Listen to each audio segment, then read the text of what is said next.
पश्चिम बंगाल के मालदा में जो हुआ उसने सबको हैरान कर दिया।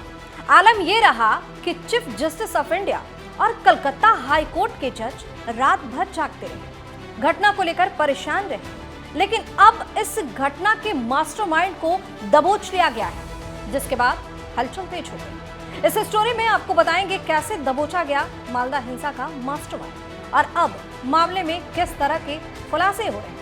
नमस्कार, आप देख रहे हैं अनकोट, मैं हूं आपके साथ दिव्या सिंह। मालदा के कालियाचक में न्यायिक अधिकारियों को बंधक बनाने और हिंसा भड़काने के जिस सनसनीखेज मामले ने पूरे देश को हिला दिया था, उस केस का कथित मास्टरमाइंड अब पुलिस की गिरफ्त में है। जी हां, एडवोकेट मुफ्कारुल इस्लाम, जिसे इस पूरे कांड का मुख्य साजिशकर्ता बताया जा रहा है, उसे आज सुबह बंगाल सीआईडी ने गिरफ्तार कर लिया है।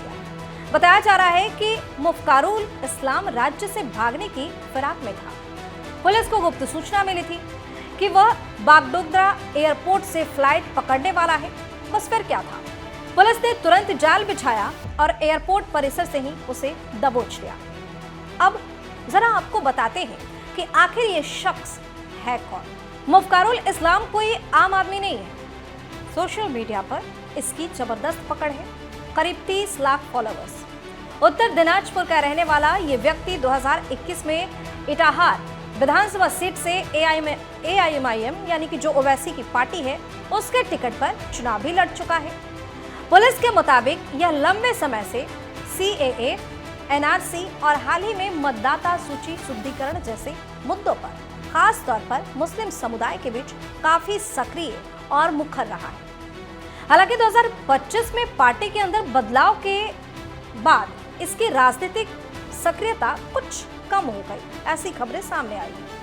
लेकिन इंटरनेट के जरिए इसका प्रभाव लगातार बना रहा। अब आते हैं उस घटना पर जिसने पूरे सिस्टम को झकझोर कर रख दिया। ये मामला है बुधवार की रात का, जब मालदा के कालियाचक इलाके में मतदाता सूची शुद्धिकरण यानी एसआईआर का काम चल रहा था। उसी दौरान कुछ लोगों के नाम सूची से हटाए जाने को लेकर भीड़ भड़क गई। देखते ही देखते विरोध इतना उग्र हो गया कि हालात बेकाबू हो गए। प्रदर्शनकारियों ने कानून की सारी सीमाएं लांघते हुए 7 न्यायिक अधिकारियों, जिनमें 3 महिला अधिकारी भी शामिल थी, उनको ब्लॉक ऑफिस के अंदर करीब 9 घंटे तक बंधक बनाकर रखा। सोचिए, देश के न्यायिक अधिकारी जो कानून की रक्षा करते हैं, उन्हें बंधक बना लिया गया। और सबसे हैरान करने वाली बात, इन अधिकारियों को न खाने दिए गए, न पानी तक पूछा गया। इस पूरे घटनाक्रम ने प्रशासन की कार्यशैली पर भी सवाल खड़े कर दिए। अब इस मामले में एक और बड़ा खुलासा हुआ है। पुलिस प्रशासन ने खुद ये माना है कि बंधक बनाए गए अधिकारियों को छुड़ाने में देरी हुई थी। हालांकि उन्होंने ये भी कहा कि इसमें कोई लापरवाही नहीं है, पूरे मामले की जांच की जा रही है।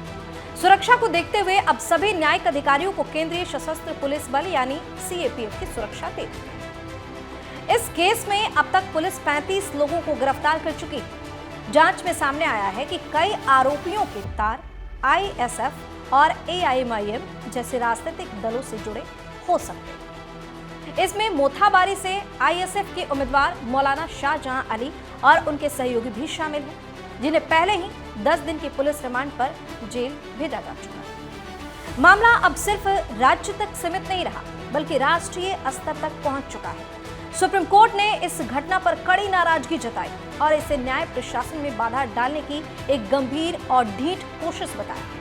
कोर्ट के निर्देश के बाद चुनाव आयोग ने इस पूरे मामले की जांच एनआईए को सौंप दी। यानी अब ये केस राष्ट्रीय जांच एजेंसी के हाथ में है और आने वाले दिनों में इसमें और बड़े खुलासे हो सकते हैं, कई नाम सामने आ सकते हैं। इसके साथ ही चुनाव आयोग ने साफ कर दिया है कि बिना अनुमति के कहीं भी भीड़ इकट्ठा करने या जुलूस निकालने पर सख्त पाबंदी रहेगी। राज्य के मुख्य सचिव और डीजीपी को भी कोर्ट ने नोटिस जारी कर जवाब मांगा कि आखिर ऐसी घटना कैसे हुई और इसे रोकने में चूक कहां हुई, इसका जवाब दिया जाए। तो कुल मिलाकर मालदा की यह घटना सिर्फ एक स्थानीय विवाद नहीं है, बल्कि ये कानून व्यवस्था, न्यायिक सुरक्षा और प्रशासनिक जवाबदेही तीनों पर बड़े सवाल खड़े करती है।